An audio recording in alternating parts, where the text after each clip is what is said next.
Hello students, ICSE board के बच्चों, आज की वीडियो उन बच्चों के लिए है जो 2023 में एग्जाम देने वाले हैं। इस वीडियो में हम केमिस्ट्री के स्पेसिमेन क्वेश्चन को डिस्कस करने वाले हैं। ओके बच्चों, तो पहले मैं आपको ये बता दूं कि आपका जो साइंस पेपर आएगा, ये आपको क्लैरिटी अब दे दी गई है कि एक ही एग्जाम होगा बच्चों। तो केमिस्ट्री में क्या है, आपको देखो 80 मार्क्स का एग्जाम होने वाला है। ओके, 80 मार्क्स का जो आपका पेपर है, टाइम अलॉटेड इज 2 आवर्स, 2 घंटे का आपका टाइम अलॉटेड है, ये आप देख सकते हैं यहाँ पे।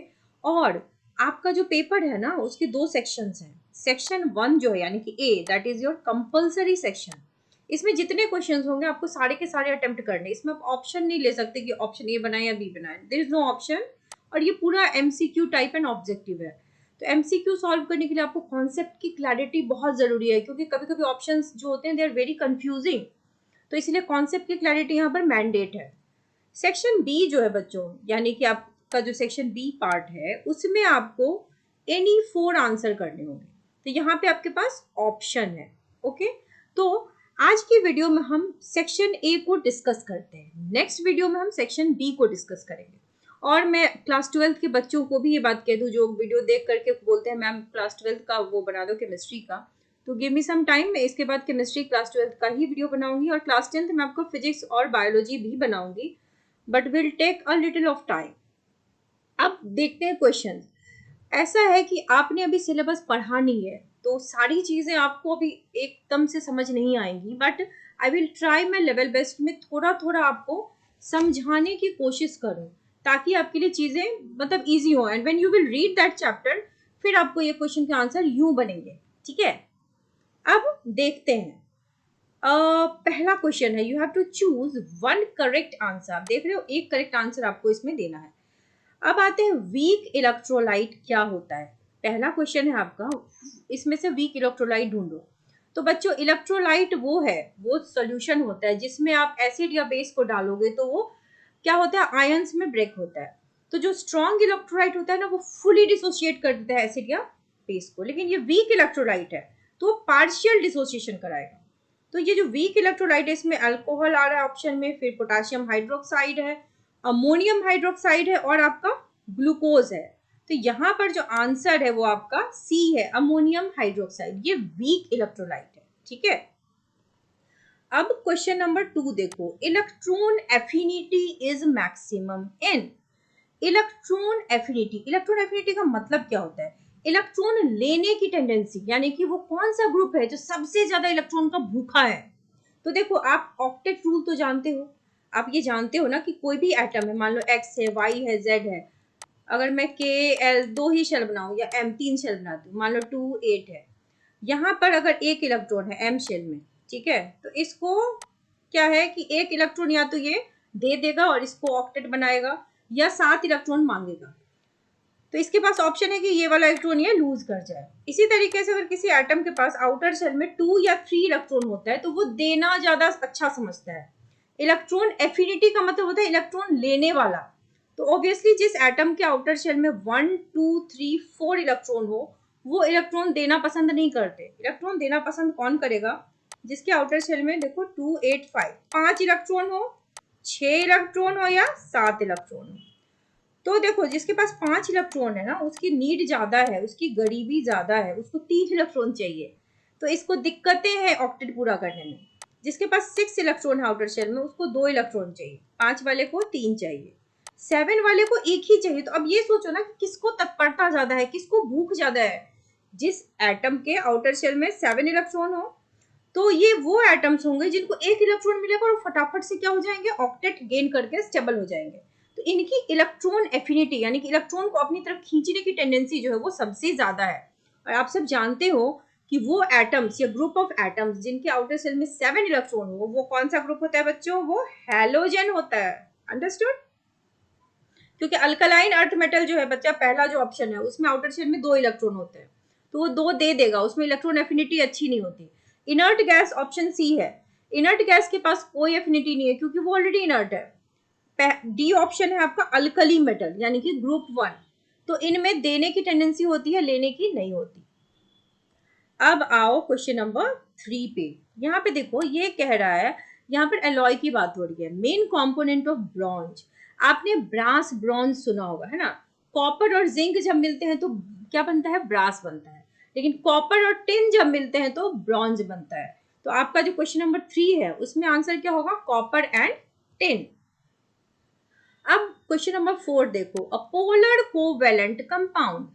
पोलर कोवैलेंट कंपाउंड, पोलर का मतलब क्या होता है, एक ऐसा मॉलिक्यूल जिसमें दो या दो से ज्यादा एटम हो लेकिन उनमें इलेक्ट्रॉन खींचने की जो टेंडेंसी है वो अलग अलग है, ठीक है। तो यहाँ पर आप देख सकते हो कि एक कंपाउंड है मिथेन, यानी कि यह है कार्बन और 4 हाइड्रोजन। दूसरा है अमोनिया NH3। तीसरा है नाइट्रोजन। चौथा है क्लोरीन। अब देखो क्लोरीन में क्या है, दो क्लोरीन के एटम है, इनके बीच जो ये शेयर्ड इलेक्ट्रॉन है इनके दो, तो दोनों की खींचने की टेंडेंसी बराबर है ना, इस क्लोरीन की भी और इस क्लोरीन की भी, तो यहाँ पे पोलैरिटी नहीं होगी। नाइट्रोजन में देखो इन दोनों ने 3-3 इलेक्ट्रॉन की आपस में शेयरिंग की है, तो दोनों ही तरफ नाइट्रोजन है, ताकत बराबर की है, ठीक है। अब आते हैं अमोनिया में, देखो एक नाइट्रोजन है इलेक्ट्रोनिगेटिव और इसके पास 3 अलग अलग हाइड्रोजन है, ठीक है। और एक और ऊपर वाला देख लो, कार्बन और हाइड्रोजन। तो जब आप ऑर्गेनिक कंपाउंड पढ़ोगे तो ये चीज आप पढ़ोगे कि देखो कार्बन और हाइड्रोजन के बीच इलेक्ट्रॉन खींचने की जो टेंडेंसी है ना, वो उसमें ज्यादा डिफरेंस नहीं है, यानी कि जितना ही इलेक्ट्रोनिगेटिव कार्बन है लगभग उतना ही इलेक्ट्रोनिगेटिव हाइड्रोजन भी है। लेकिन बात अगर हम नाइट्रोजन की करें और हाइड्रोजन की, तो there is a difference. Nitrogen एक बहुत ही अच्छा इलेक्ट्रॉन खींचने वाला एटम है, ठीक है। आपको अगर मैं बताना चाहूं तो एक चीज बता सकती हूँ, फ्लोरीन, ऑक्सीजन और नाइट्रोजन, फोन। आप इस ट्रिक को याद रखना, आपसे अगर पूछा जाए कि सबसे ज्यादा 3 एटम जो इलेक्ट्रोनिगेटिव है पूरे पीरियोडिक टेबल में, तो सबसे पहले नंबर पे आता है आपका फ्लोरीन, दूसरे पे आता है ऑक्सीजन और तीसरे पे आता है नाइट्रोजन। यानी कि पूरे के पूरे पीरियोडिक टेबल में ये 3 एटम्स जो है वो सबसे ज्यादा इलेक्ट्रॉन खींचने वाले हैं। तो नाइट्रोजन है यहाँ पे, तो इट इज वेरी इलेक्ट्रोनिगेटिव, तो पोलैरिटी कहाँ डेवलप होगी, ये जो नाइट्रोजन है paired of shared paired electron अपनी तरफ खींचेगा, तो ये वाला जो कंपाउंड होगा वो पोलर इन नेचर होगा, ठीक है। ये ट्रिक याद रखना बच्चों, आगे बहुत काम आएगा ये आपके। क्वेश्चन नंबर 5 देखिए, an acid which has two replaceable hydrogen ions. Two replaceable hydrogen ions का मतलब क्या होता है, यानी कि वो एसिड जो दो हाइड्रोजन दे सके। तो अब हमें देखना पड़ेगा ना कि किस एसिड के पास दो रिप्लेसेबल हाइड्रोजन आयंस हों। तो पहला है हमारा एसिटिक एसिड, दूसरा है HCl। एसिटिक एसिड हमारा होता है CH3COOH। तो यहाँ पर एक ही हाइड्रोजन है जो आयोनाइज होगा, और इसको हम आयोनाइज करें तो HCl में भी आपका एक H है और एक क्लोरीन है। फॉस्फोरिक एसिड भी नहीं देगा आपको, कार्बोनिक एसिड हमारा सबसे सही ऑप्शन है H2CO3। तो यहाँ पर इसके पास दो रिप्लेसेबल हाइड्रोजन है, तो ये आपको दे देगा दो हाइड्रोजन आयन। जब आप इसको आयोनाइज करोगे तो इट इज कार्बोनिक एसिड। और कार्बोनिक एसिड के काफी सारी चीजें आपको पढ़नी भी है। कार्बोनिक एसिड वो एसिड है जो आप कोल्ड ड्रिंक पीते हो ना, तो उसमें रहता है, तो ये एसिड आपके काफी काम आगे भी आने वाला है, और ये एक वीक एसिड है, ठीक है। अब देखते हैं question number 6, hydroxide which is soluble in access of NaOH। NaOH जो है वो एक बहुत ही स्ट्रॉन्ग बेस है, ठीक है। अब ये तो ऑलरेडी एक बेस है, इसमें हमें मिलाना है हाइड्रोक्साइड को। पहला ऑप्शन है आपका फेरिक हाइड्रोक्साइड, दूसरा है लेड हाइड्रोक्साइड, तीसरा है कॉपर हाइड्रोक्साइड और चौथा है कैल्शियम हाइड्रोक्साइड।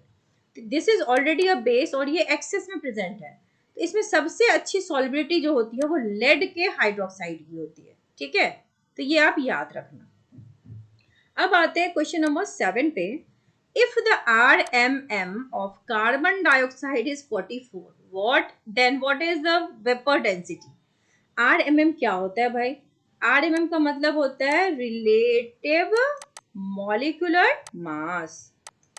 आप मॉलिक्यूलर मास निकालते हो ना, मॉलिक्यूलर मास, तो देखो कार्बन का मॉलिक्यूलर मास जो होता है वो 44 होता है, आप निकालो, सॉरी कार्बन डाइऑक्साइड को CO2।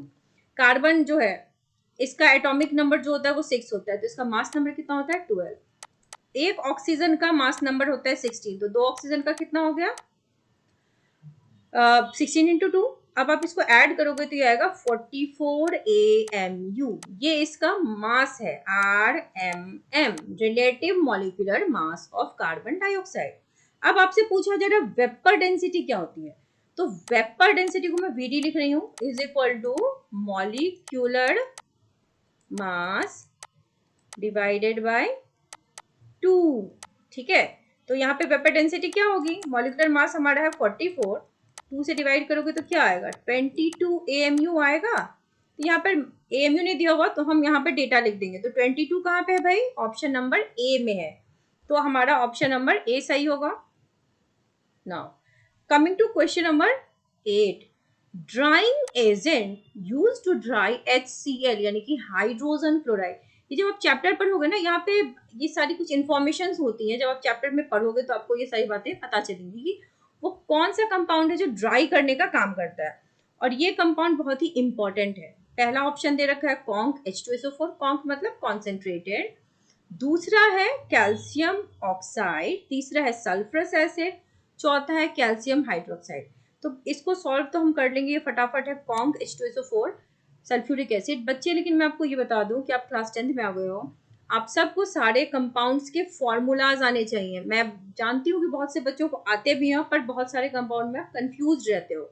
तो जब आपको बैलेंसिंग ऑफ द इक्वेशन आएगी ना, तो जब आपको फॉर्मूला नहीं आता रहेगा तो आपको वहां पे बड़ी दिक्कत होगी, इसलिए आप यहाँ पर ये चीज कर लेना। क्वेश्चन नंबर 9 देखो, पूछ रहा है कि catalyst use in Haber's process. देखो हैबर्स प्रोसेस में हम कौन सा कैटलिस्ट यूज करेंगे, यहाँ पे ये सारे कैटलिस्ट हैं। हैबर्स प्रोसेस आप अभी पढ़ोगे तो पता चलेगा आपको। मोलिब्डेनम है ऑप्शन, प्लैटिनम है, निकल है और फाइनली डिवाइडेड आयरन है, ये 4 ऑप्शन है। इसमें हमारा सही ऑप्शन कौन सा है, finally divided iron, this is your correct answer. Okay, now coming to question number 10. An aqueous compound which turns colorless phenolphthalein to pink. देखो जब आप इंडिकेटर पढ़ोगे ना, एसिड बेस जब पढ़ोगे तो आप इंडिकेटर पढ़ोगे, काफी सारे कंपाउंड्स जो होते हैं ना वो एसिड में कलर चेंज करते हैं या बेस में कलर चेंज करके हमें बताते हैं कि सॉल्यूशन एसिड था या बेस था। तो यहाँ पर जो ऑप्शंस हैं, पहला ऑप्शन है अमोनियम हाइड्रोक्साइड, ये एक बेस है।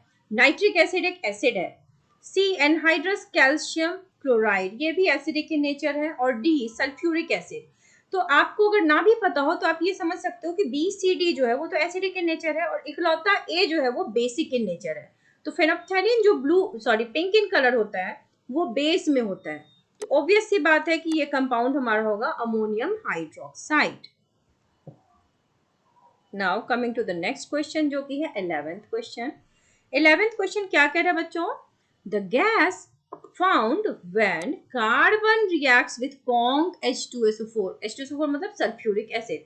जब कार्बन रिएक्ट करेगा कॉन्क H2SO4 के साथ, कार्बन मतलब CH2SO4, ठीक है। अब देखो कार्बन एसिड के साथ रिएक्ट करेगा, यानी कि कार्बन एक नॉन मेटल है जो एक एसिड के साथ रिएक्ट करेगा, तो प्रोडक्ट क्या देगा, कार्बन सबसे पहले बनाएगा CO2, और जहां पर सल्फर है तो वहां पर SO2 भी बनेगा, और बचा हुआ जो हाइड्रोजन है वो H2O भी बनाएगा। तो देखो कार्बन ने जब सल्फ्यूरिक एसिड से रिएक्ट किया तो कार्बन डाइऑक्साइड, सल्फर डाइऑक्साइड और वाटर, ये 3 चीजें बनी है। तो देखो आपका ऑप्शन क्या है, पहला ऑप्शन है हाइड्रोजन, क्या हमारे प्रोडक्ट में है, नहीं है ना। ऑप्शन बी कह रहा है सल्फर ट्राईऑक्साइड, यहाँ पर तो डाइऑक्साइड है ना, 2 ऑक्सीजन मतलब डाइऑक्साइड। ऑप्शन सी कह रहा है सल्फर डाइऑक्साइड, टिक मार दो, ऑप्शन सी करेक्ट है। अब ऑप्शन डी देखो, ऑप्शन डी क्या कह रहा है, ऑक्सीजन नहीं है, तो ये हमारा रिएक्शन था, ठीक है। अब क्वेश्चन नंबर 12 है ना, कहता है the organic compound prepared when ethanol undergoes dehydration. Ethanol का जब डिहाइड्रेशन होगा, ठीक है, तो अब ये आप पढ़ोगे जब ऑर्गेनिक केमिस्ट्री स्टार्ट होगी, तो देयर आर वेरियस रिएक्शंस। उसमें से एक रिएक्शन ये भी होता है कि जब ऑर्गेनिक कंपाउंड में इथेनॉल के सेवरल रिएक्शंस में एक डिहाइड्रेशन है, ठीक है। इथेनॉल क्या है आपका C2H5OH, this is your ethanol. तो अब इसका डिहाइड्रेशन करना है, ठीक है, डिहाइड्रेट करेंगे यानी कि वाटर का रिमूवल करोगे। अब खुद करके देखो क्या होगा, यहां से अगर आपने H2O निकाल दिया तो क्या बचा, C2H4 बचा, तो आंसर क्या होना चाहिए, इथीन होना चाहिए। इसमें से वाटर निकाल के देखो क्या बचेगा, C2H4, C2H4 इज इथीन यानी कि carbon carbon double bond. Now अब आते हैं IUPAC नेम। देखो जो ऑर्गेनिक कंपाउंड्स होते हैं ना उनका एक इंटरनेशनल नाम होता है, यानी कि दुनिया में हर कोई उस नाम से उसको पहचान सकता है। ऐसे तो हम बहुत सारी चीज़ों के कॉमन नाम यूज़ करते हैं, जैसे आप विनेगर जानते होगे, सिरका, उसका असली नाम है एसिटिक एसिड, लेकिन हम इंडिया में उसको सिरका कहते हैं। कई दूसरे कंट्रीज उसको कुछ और कहते हैं। लेकिन मान लो कि इंडियन साइंटिस्ट अगर अमेरिकन साइंटिस्ट से बात करना चाहें, हम सिरका बोलेंगे, वो कुछ और बोलेंगे, हमें समझ नहीं आएगा। इसीलिए एक इंटरनेशनली नाम दिया गया है जिसको कहते हैं IUPAC या IUPAC नेम। तो उस नाम से सब उसको पहचानते हैं। तो नाम देखो क्या है, मिथाइल एसिटिलीन। पहले एसिटिलीन लिखते हैं, एसिटिलीन मतलब carbon carbon triple bond, acetylene लिख दिया। अब है मिथाइल की बारी, मिथाइल मतलब CH3। इस कार्बन की टेट्रावैलेंसी पूरी है, इस कार्बन को एक हाइड्रोजन की नीड है। कार्बन के 4 वैलेंस होते हैं, टेट्रावैलेंट इसीलिए उसको कहा जाता है, यानी कि 4 वैलेंसी उसकी पूरी करनी होती है। तो this is your methyl acetylene. अब आते हैं क्वेश्चन नंबर 14 पे। अब ये कह रहा है कि भाई प्रोडक्ट बताओ formed at cathode in electroplating of an article with निकल। कैथोड पे क्या होता है ना कि मेटल बनते हैं इलेक्ट्रॉन लेके, तो निकल पे क्या बनेगा? ऑब्वियसली यहाँ पे निकल जो आयन है, निकल 2+ होता है। अब वो क्या करेगा, 2+ है तो इसको 2 इलेक्ट्रॉन चाहिए ना मेटल बनने के लिए, 2 इलेक्ट्रॉन लिया और ये निकल एटम बन गया। ये एटम है ना, कैथोड पे मेटल बनते हैं, याद रखना किसी भी रिएक्शन के लिए। तो देखो यहाँ पर अगर आपको ना भी आता हो तो ऐसे क्वेश्चन में हम अंदाजा लगा सकते हैं। ऑप्शन ए है हाइड्रोजन, डी है ऑक्सीजन, बी और सी में देखो निकल है, तो ये लग रहा है ना कि आंसर निकल ही है, आइदर बी और सी। तो देखो यहाँ पे आयन, तो कैथोड पे क्या होता है ना, आयन जो होते हैं वो इलेक्ट्रॉन लेकर के मेटल बनाते हैं, तो ये आयन नहीं हो सकता, तो यहाँ पर निकल एटम ही होगा। Correct. Let us move to question number 15। अब देखो ये क्या कह रहा है, अल्कली मेटल यानी कि ग्रुप 1 जो होता है उसको कहते हैं अल्कली मेटल। अब कह रहा है कि इसमें पीरियड 3 में जाओ और बताओ कि कौन सा एटम है alkali metal found in period 3। लिखना शुरू करो, hydrogen, lithium, sodium, potassium, rubidium, caesium, francium. तो ये है पीरियड नंबर 1, ये है पीरियड नंबर 2, ये है पीरियड नंबर 3, पीरियड नंबर 4, 5, 6, 7। क्या लग रहा है पीरियड नंबर 3 में कौन सा एलिमेंट दिखा हमको? सोडियम दिखा, तो we can put a tick mark. आपको ग्रुप 1 के सारे एलिमेंट्स के नाम याद करने हैं, ग्रुप 2 के करने हैं, और राइट हैंड साइड में ग्रुप 13 से ग्रुप 18 तक के एलिमेंट्स के नाम आपको टॉप टू बॉटम याद करने हैं। अगर नहीं याद करोगे तो बहुत सारे क्वेश्चन का आंसर आप नहीं सॉल्व कर पाओगे। तो ये था पार्ट 1, पार्ट 1 मार्क का क्वेश्चन नंबर 1, जिसमें 15 सब क्वेश्चंस थे। ठीक है, और ये मैंडेट क्वेश्चन है तो आप किसी को छोड़ नहीं सकते बच्चों। अब एक एपेरेटस है क्वेश्चन नंबर 2, थोड़ा सा ध्यान देने वाला है, मुश्किल नहीं है बट यहाँ पे सोचना है। ये एक डायग्राम है that shows an experimental setup for laboratory preparation of pungent smelling gas, और ये भी बता रहे हैं कि गैस जो है वो अल्कलाइन इन नेचर है। ठीक है, तो आपसे पूछा जा रहा है कि वो कौन सा गैस होगा। तो देखो, एक तो पहला ऑप्शन क्वेश्चन है जो पूछ रहा है नेम द गैस कनेक्टेड, दूसरा कह रहे right the balanced chemical equation. तो यहाँ पर देखो, यहाँ पर एक मिक्सचर है X, यहाँ से ये पास हो रहा है पतले ट्यूब से, यहाँ पे Y है, और जो रिएक्शन हो रहा है उससे इसमें कोई गैस जो है वो कलेक्ट हो रहा है। लेकिन ये कह रहा है कि एक अल्कलाइन गैस है जो कलेक्ट हो रहा है। आप जब पढ़ोगे तो फटाफट इसको आंसर कर पाओगे। This gas is ammonia, NH3। इसका नाम क्या होता है? अमोनिया। ठीक है, पंजेंट स्मेलिंग गैस, और बेसिक और अल्कलाइन एक ही होता है। वो बेस जो वाटर में सॉल्युबल होता है उसको हम अल्कली कहते हैं। अब इसका इक्वेशन लिखे तो क्या लिखे, देखो अमोनियम क्लोराइड जो होता है NH4Cl, ठीक है, ये रिएक्ट करेगा हमारे कैल्शियम हाइड्रोक्साइड मतलब CaOH होल 2 से। ठीक है, तो ये प्रोडक्ट देगा कैल्शियम का CaCl2, इसको कहते हैं calcium chloride, plus water plus NH3। यही वो गैस है बच्चों। ठीक है, यही वो गैस है, बट यहाँ पर मेंशन किया हुआ है कि बैलेंस इक्वेशन लिखना है। तो जब आप बैलेंस करोगे तो यहाँ पे 2 डालोगे, आपको बैलेंसिंग भी प्रैक्टिस करनी होगी ताकि आप नंबर ऑफ एलिमेंट्स जो लेफ्ट हैंड साइड में है और राइट हैंड साइड में है वो बराबर होनी चाहिए। ठीक है, क्योंकि मास का कंजर्वेशन क्या कहता है, मास can neither be created not be destroyed, तो इसीलिए हम इक्वेशंस को बैलेंस करते हैं। अब ए हो गया, बी हो गया। आप ये समझ गए कि हमने अमोनियम क्लोराइड को कैल्शियम हाइड्रोक्साइड से मिलाया तो बना हमारा कैल्शियम क्लोराइड, वाटर और अमोनिया। ये गैस जो यहाँ पर रिलीज हुआ है वो है अमोनिया। अब इसको कैसे कलेक्ट करते हैं? देखो बच्चों, आपने पढ़ा होगा इस तरीके के प्रोसेस को क्या कहते हैं? By the downward displacement of air. Air को जब डाउनवर्ड डिस्प्लेस करोगे तो ये गैस आपको, एयर नीचे जाएगा और ये गैस आपका ऊपर आएगा। इस प्रोसेस को कहते हैं डाउनवर्ड डिस्प्लेसमेंट ऑफ एयर। तो ये तीन पार्ट्स तो इसके आपने बना लिए, ए, बी एंड सी। अब आते हैं डी पे। पूछ रहे what is the purpose of using Y. देखो यहाँ पे सेपरेटस में यहाँ पे वाई यूज किया गया है, ठीक है। रिएक्शन मिक्सचर तो ये था, तो ये वाई क्या रहा होगा? क्या लगता है आपको? हमें अमोनिया को इस रिएक्शन में ड्राई रखना है, ठीक है। तो अमोनिया को ड्राई रखने के लिए कोई ड्राइंग एजेंट चाहिए ना, तो हमने जो ड्राइंग एजेंट लिया है, आप ये बायोलॉजी में भी पढ़ोगे, ड्राइंग एजेंट एक कंपाउंड होता है जिसको हम कहते हैं कैल्शियम ऑक्साइड। इसका नाम है क्विकलाइन। इसमें जब पानी मिलाते हैं तो बनता है कैल्शियम हाइड्रोक्साइड जो है कि है स्लेक्ड लाइम। तो ये डिहाइड्रेटिंग यानी कि ड्राइंग एजेंट के लिए हम वाई यूज करते हैं। अब डी हो गया हमारा सॉल्ट। अब ई पे आते हैं। How will you find that the jar is full of gas. अब हम क्या कर सकते हैं? जार अगर फुल ऑफ गैस यानी कि उसके माउथ पे आप क्या कर सकते हो? अब आप ये चीज तो जानते हो, लिटमस लेके जाओ, मॉइस्ट रेड लिटमस लेके जाओ, ठीक है। हम वहां पे उसके माउथ पे लेके जाएंगे moist red litmus. Litmus it turns blue.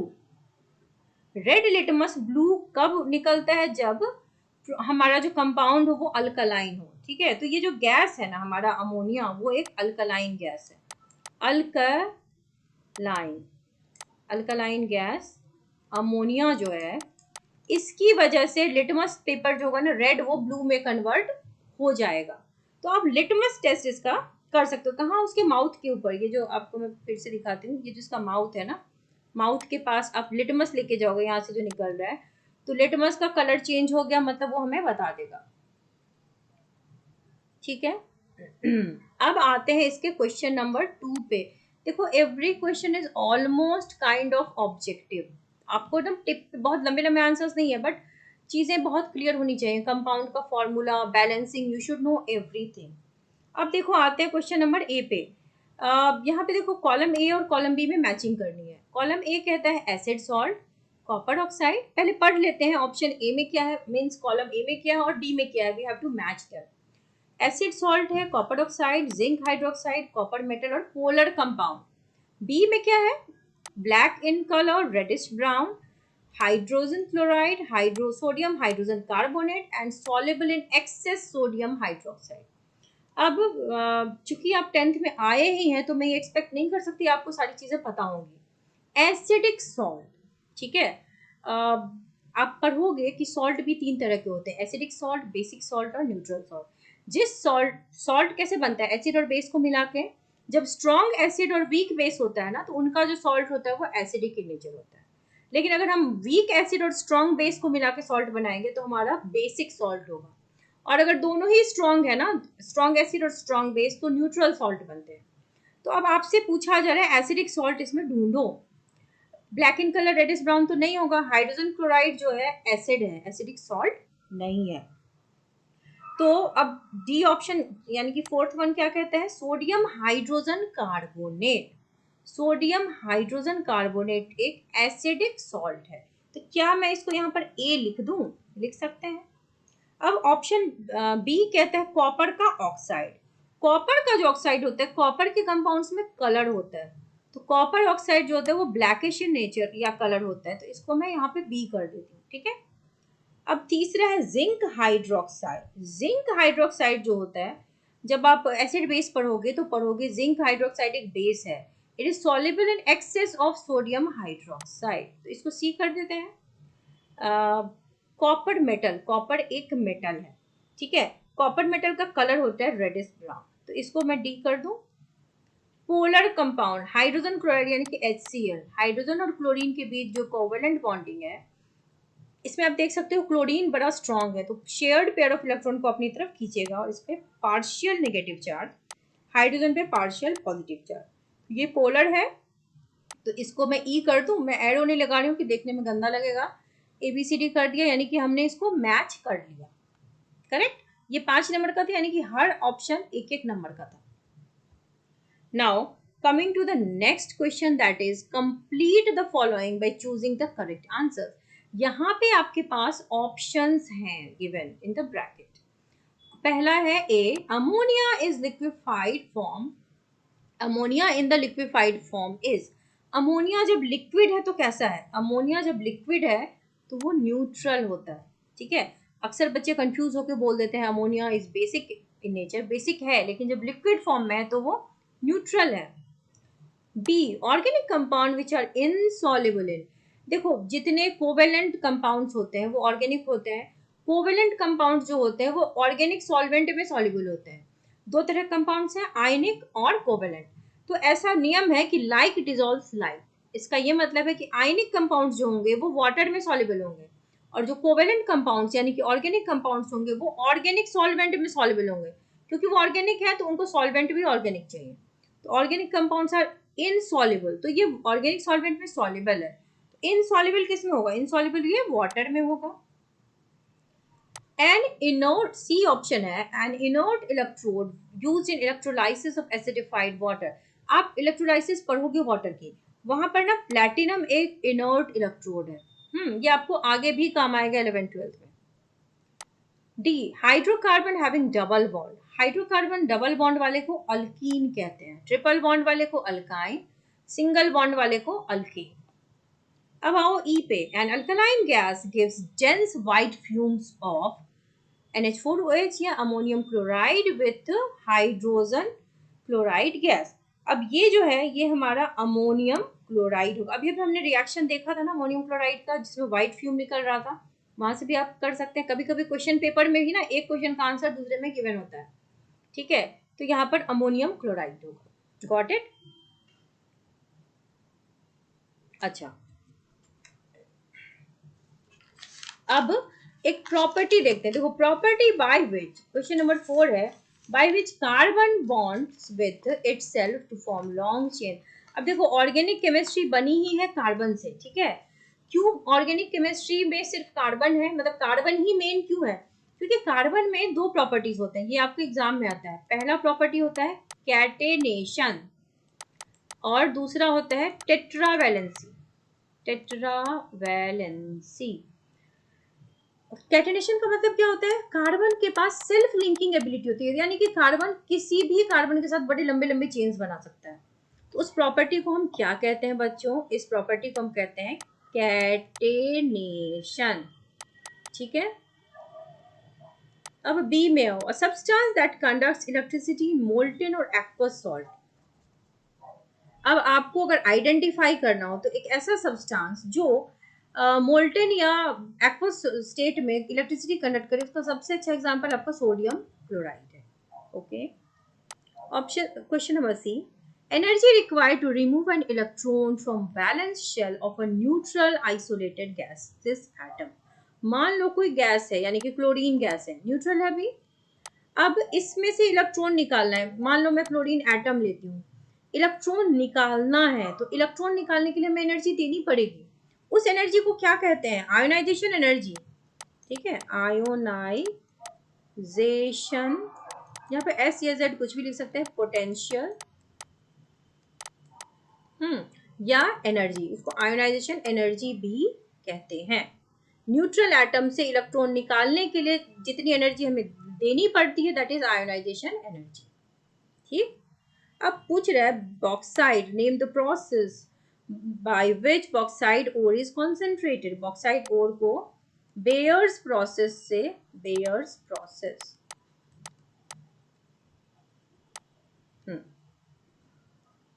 Question number E, the bond formed by sharing of electrons with both electrons coming from the same atom। अब जनरली हम क्या पढ़ते, जैसे क्लोरीन मॉलिक्यूल है तो उसमें 2 क्लोरीन एटम में इसने भी इलेक्ट्रॉन दिया है, इसने भी इलेक्ट्रॉन दिया है, तो दोनों की शेयरिंग से बॉन्ड बना है। लेकिन ऐसे कंपाउंड्स भी होते हैं जिसमें एक ही एटम इलेक्ट्रॉन देता है लेकिन वो बॉन्ड है। ऐसे बॉन्ड को हम covalent, it is a kind of covalent bond, लेकिन इसको हम क्या कहते हैं, कोऑर्डिनेट बॉन्ड। कोऑर्डिनेट बॉन्ड ये भी एक तरह का कोवेलेंट बॉन्ड ही है। इसका एक खास नाम इसलिए है क्योंकि एक ही एटम दोनों ही इलेक्ट्रॉन दे रहा है, ठीक है, शेयर्ड पेयर ऑफ इलेक्ट्रॉन। एक एग्जांपल देख सकते हो अमोनिया NH4Cl का। I am giving example NH4Cl। एक नाइट्रोजन के साथ कितने हाइड्रोजन लगे हुए हैं, 4, 1 2 3 4। नाइट्रोजन के पास जो है टेट्रावैलेंसी होती है ना, तो 3 के साथ तो उसने कोवेलेंट बॉन्डिंग कर दिया, चौथे हाइड्रोजन को बेचारा कहाँ एकोमोडेट करेगा, तो उसको एक शेयर्ड इलेक्ट्रॉन दे देगा, NH4 प्लस और यहाँ पर क्लोराइड माइनस। तो ये एक इस तरीके से एरो से हम दिखाते हैं कोऑर्डिनेट बॉन्ड को। एरो का हेड उसकी तरफ होता है जिसको इलेक्ट्रॉन मिला है, और एरो का टेल उसकी तरफ जिसने इलेक्ट्रॉन दिया है। तो यहाँ पे नाइट्रोजन की तरफ टेल है, यानी कि नाइट्रोजन ने इलेक्ट्रॉन दिया है और हाइड्रोजन ने लिया है। Okay, now coming to question number 5। इसका पार्ट ए है, पार्ट बी भी है, सब मिला के 5 नंबर का, यानी कि हर क्वेश्चन एक एक मार्क्स का है। 1 मैं ड्रॉ करूंगी, कह रहा है स्ट्रक्चरल फॉर्मूला लिखना है 2 पेंटेनॉल का। सबसे पहले हम कार्बन नंबर लिखते हैं, 5 कार्बन है ना, पेंटेनॉल, तो पेंट समझ के मैं 5 लिखूंगी, 1 2 3 4 5, तो पेंट हो गया। अब ये कह रहा है ऑल, तो यानी कि OH ग्रुप लगेगा। ये क्या कह रहा है, कहाँ लगेगा, सेकेंड कार्बन पे, तो मैं काउंटिंग करती हूँ 1 2 3 4 5, तो सेकेंड कार्बन पे क्या लगाओगे, OH ग्रुप। अब मैंने क्या बताया था, कार्बन टेट्रावैलेंट है, तो देखो ये वाला जो पहला कार्बन है इसने एक ही बॉन्ड बनाया है, तो बचे हुए जो 3 बॉन्ड होंगे वो किससे पूरे करेगा, हाइड्रोजन से, ठीक है। यहाँ पे मैं क्या हाइड्रोजन लिख दूं, ये कार्बन नंबर 1। इस सेकेंड नंबर कार्बन को देखो, एक बॉन्ड पूरा हो गया, दूसरा पूरा है, तीसरा है, चौथे में क्या करेगा, यहाँ पे हाइड्रोजन के साथ बॉन्डिंग करेगा। इस कार्बन नंबर 3 को देखो, एक बॉन्ड यहाँ है, दूसरा यहाँ है, तीसरा इधर हाइड्रोजन होगा, चौथा भी इधर हाइड्रोजन होगा। इसको मैं यहाँ पे कार्बन नंबर 3 कर देती हूँ, इसको 4 और इसको 5। कार्बन नंबर 4 में देखो 2 बॉन्ड इसके पास भी है, ठीक है, तो अब ये क्या करेगा, इधर एक हाइड्रोजन, इधर भी एक हाइड्रोजन। कार्बन नंबर 5 ने एक ही जगह बॉन्डिंग की है, इसको 3 और बॉन्ड चाहिए, तो बाकी के बॉन्ड ये क्या करेगा, हाइड्रोजन से पूरे करेगा, तो this is your 2 pentanol, correct. अब क्वेश्चन नंबर 2 बनाती हूँ, जो इथेनल है, इथ मतलब 2 कार्बन, ठीक है, तो मैं लिख दूं एक कार्बन, इथेनल। CHO कैसे लिखते हैं, कार्बन ऑक्सीजन डबल बॉन्ड और हाइड्रोजन। आप इलेबोरेट करके लिखना, कई बच्चे क्या करते हैं CHO सीधा लिख देते हैं। अब मैं हाइड्रोजन पूरे करूंगी, अगर इस ये एल्डिहाइड है तो इसका कार्बन नंबर 1 हुआ, क्योंकि ये हमेशा फर्स्ट पोजीशन पे रहता है, और ये कार्बन नंबर 2, तो कार्बन नंबर 1 के देखो एक बॉन्ड इधर है, 2 3 इधर है और चौथा इधर है, तो यानी कि इसकी टेट्रावैलेंसी पूरी है। कार्बन नंबर 2 में देखो एक ही बॉन्ड पूरा है, तो यानी कि दूसरा, तीसरा और चौथा, ये टेट्रावैलेंसी अब इसकी पूरी हो गई, करेक्ट। अब देखते हैं क्वेश्चन नंबर 3।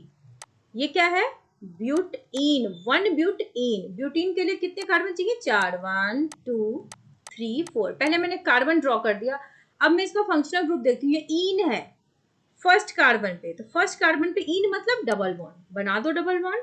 अब मुझे बस हाइड्रोजन बैलेंस करना है, ये मैं मान लूँ फर्स्ट कार्बन, ये सेकंड कार्बन, ये थर्ड कार्बन और ये फोर्थ कार्बन। फर्स्ट कार्बन में देखो 2 बॉन्ड ऑलरेडी डन है, तीसरा हाइड्रोजन से, चौथा भी मैं हाइड्रोजन से। कार्बन नंबर 2 को देखो, इधर 2 है, लेफ्ट हैंड साइड में 1 है, तो इसको एक ही हाइड्रोजन चाहिए टेट्रावैलेंसी के लिए। कार्बन नंबर 3 के पास एक बॉन्ड इधर, एक बॉन्ड इधर, एक एक दे दो हाइड्रोजन, ऊपर और एक नीचे, हो गई पूरी tetravalency. Come to carbon number 4, एक ही बॉन्ड इस बेचारे के पास, तो 3 देना पड़ेगा हाइड्रोजन, ताकि इसकी भी टेट्रावैलेंसी पूरी हो जाए। तो इस तरीके से हमने स्ट्रक्चर ड्रॉ कर लिया।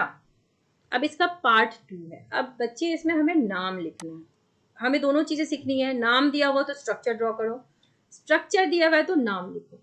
अब देखो क्वेश्चन नंबर 1 पे आते हैं, नाम जो मतलब कि स्ट्रक्चर दिया हुआ है, सबसे पहला काम क्या है, लॉन्गेस्ट कार्बन चेन चुनो। कितना कार्बन है, कार्बन नंबर 1 2 3 4, ये पेरेंट कार्बन चेन है, इसको मैंने सर्कल कर दिया। 4 कार्बन के लिए मैं क्या लिख दूं, ब्यूट लिख दूं, ब्यूटेन, ठीक है, ब्यूटेन। अब मैंने फंक्शनल ग्रुप नहीं लिखा, ये क्या है, ऑल है, अल्कोहलिक ग्रुप है तो ब्यूटेन ऑल होगा।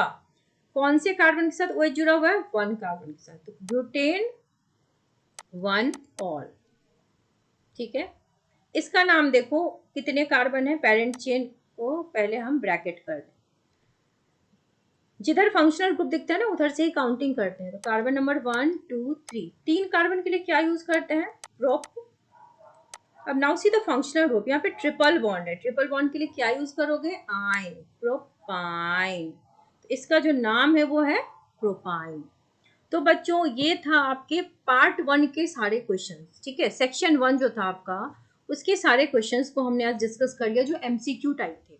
नेक्स्ट वीडियो भी मैं जल्दी लाऊंगी जिसमें हम इलैबोरेटली एक्सप्लेन करेंगे जो सेक्शन 2 के क्वेश्चंस हैं, दूसरे सेक्शन के क्वेश्चंस जो थोड़े से सब्जेक्टिव टाइप है। तब तक आप पढ़ते रहिए और अच्छे से पढ़िए, और बच्चों चैनल को सब्सक्राइब भी कर लो ताकि आपको अपडेट्स मिलते रहें। So all the very best to all students.